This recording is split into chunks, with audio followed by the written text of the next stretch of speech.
Okay, so you guys have probably already seen my unfiltered reaction video to Little Nightmares 3. None of you understand how much Little Nightmares means to me. Now, for this analysis, yes, I'm actually going to do a almost frame by frame analysis. Before we can start, I need to tell you, you're going to need background information from Little Nightmares 1 and 2 to understand what I'm talking about. And that might also mean I'll cover spoilers of the previous two games, so if for some reason you have not played the previous games, they are bloody fantastic. You need to play them. They are so good. So yeah, you can imagine when this popped up in my recommended feed, I pooped bricks and needed to see it immediately. We Little Nightmares fans have been starved for content for too long, and now we're finally going to get it next year. So, if you're still on the video because you've either already played the previous games and are a super fan like me, or you don't care about spoilers, let's get this show on the road. So,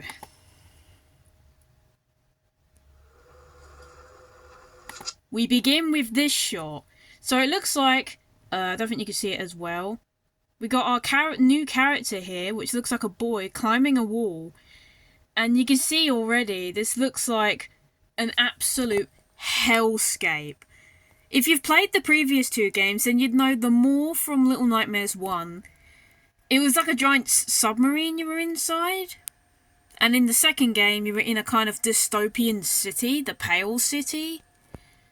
But this is completely different. This is like the Outland. So, let's continue for a bit. There's Bandai Namco. Publishers. This shot here I quite like.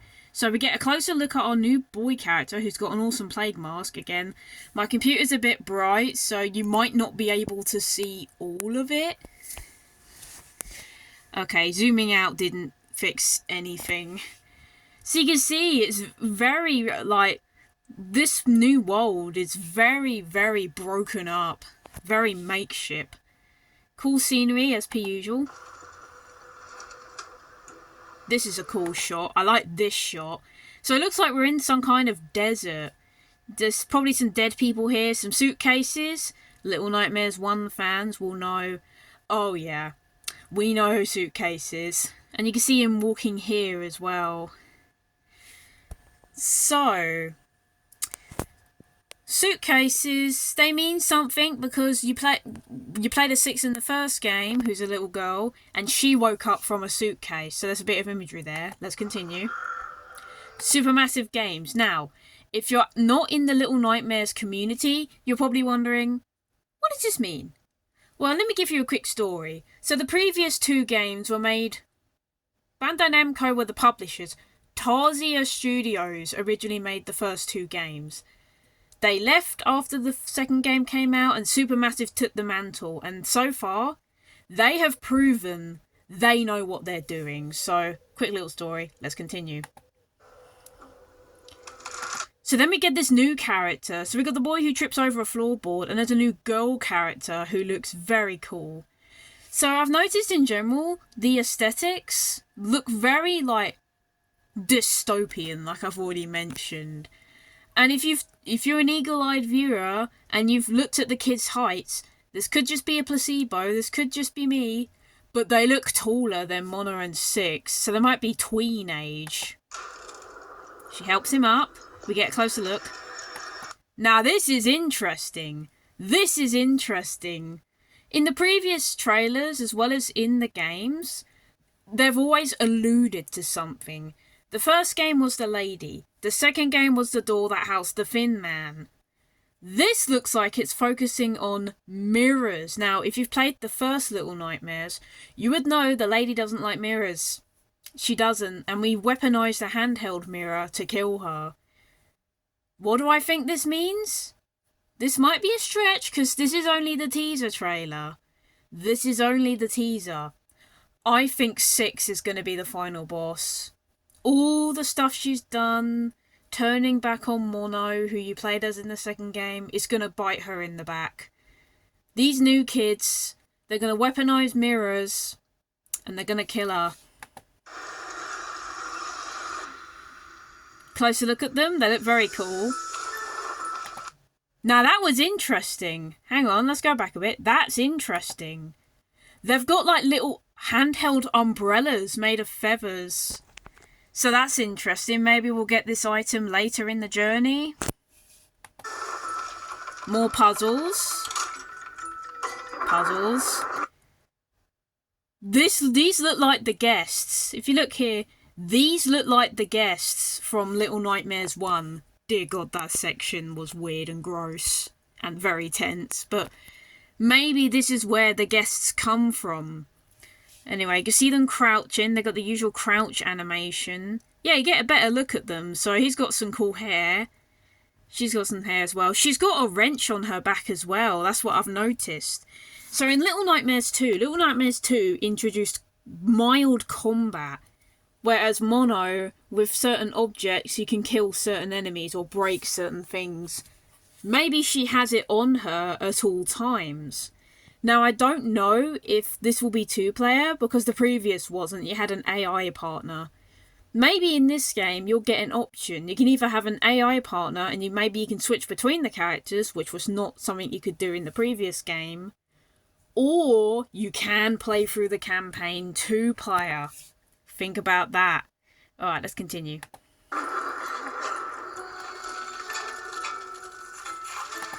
I want to know... Hang on, let's go back. I want to know what the hell this thing is. With 4 arms. What the hell is this? Anyways, look at that. That's the best shot of our new characters yet. They look so cool. I love their outfits.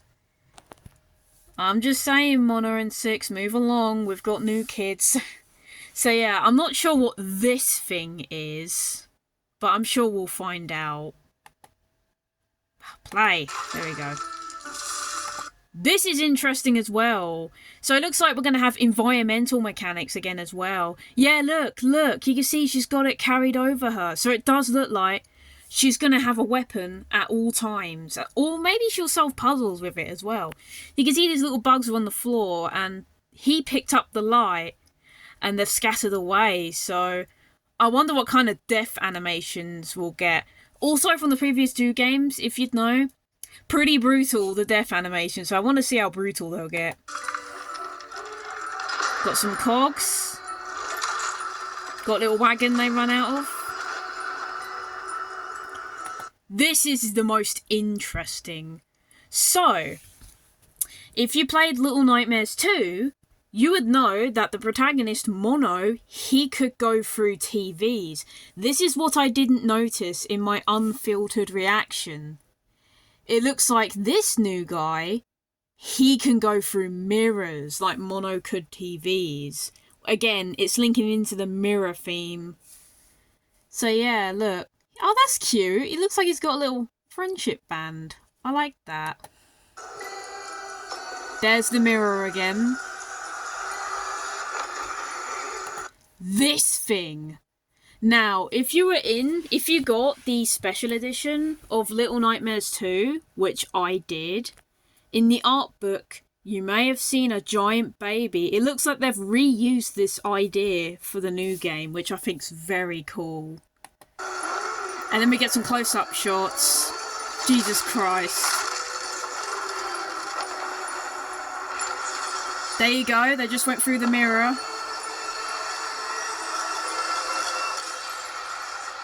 This shot goes hard.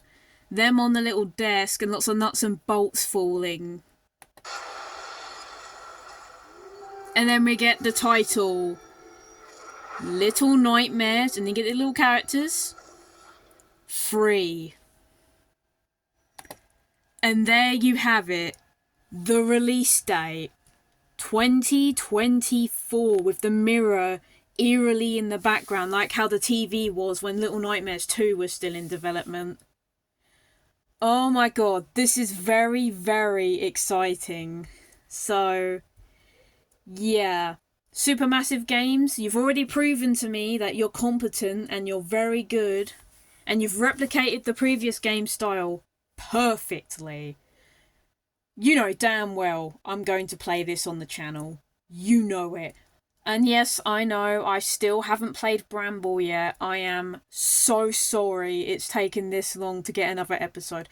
Too much has happened for my autistic brain to handle. We got more Splatoon content in September, next Fortnite season in a couple days, and now this got announced? I can't take it. This is too exciting. So, what do I think for lore implications of 3? Maybe we'll get passing mention of Mono in 6, since Mono would technically be the Thin Man. Either that or he'll still be stuck in his time paradox with 6, which is basically the events of Little Nightmares 2. If you didn't know, the plot twist is it's a time paradox. It's a time loop. Whilst Little Nightmares 1 was a bit unsure. But yeah, we've got 2 new kids, which I love their designs. They look so cool. They've reused what was a scrapped bit of content from the second game. They've reused that, which I'm glad they did. And mirrors are going to be the theme of this game, pretty much. We're in a wasteland, and it looks so cool. There's new animations, like with the girl with the wrench on her back. That's really cool. So yeah, I will eventually get around to playing the first 2 games on the channel. Because again, if you haven't played them already, I mean, you've kind of gotten them a little spoiled if you watched through this video and did not heed my warning. They're bloody fantastic. You need to play them. They're quality over quantity, and it's something we need in this modern day of mascot horror being a laughingstock. But anyways, thank you guys so much for watching my analysis video. I haven't stressed it enough. I love the Little Nightmares franchise. I fell in love with it. It was someone who made me fall in love with it. They played for the first one. I was like, oh my god, this looks so cool. I want to play it. Amazing. Just amazing. Thank you guys for watching, and let me know in the comments, have you played the previous games before? And how excited are you? Because I am. God damn it, Bandai and Supermassive. Now I'm going to think about all this for the rest of the year. See you next time.